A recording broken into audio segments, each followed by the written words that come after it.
আসসালামু আলাইকুম।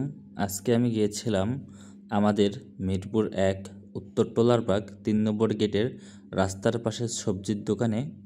এখানে প্রতিদিন সকালবেলা থেকে বিকাল পর্যন্ত বিভিন্ন সবজির দোকান বসে এবং ক্রেতারা এখান থেকে তাদের প্রয়োজন মতো সবজি নেয়।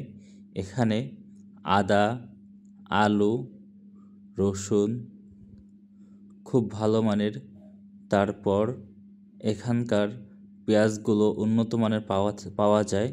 এছাড়াও কিছু নর্মাল পেঁয়াজ পাওয়া যায়, যেগুলো অনেকে কিনে থাকে।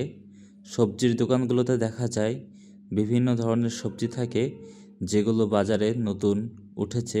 সেসব সবজিও খুব সহজেই এখানে পাওয়া যায়। এখানকার বিক্রেতারা তারা এখানে ব্যবসায়ীর মাধ্যমে তাদের জীবিকা নির্বাহ করে থাকে এবং তাদের দৈনন্দিন কর্মফল এখানেই হয়ে থাকে। ধন্যবাদ।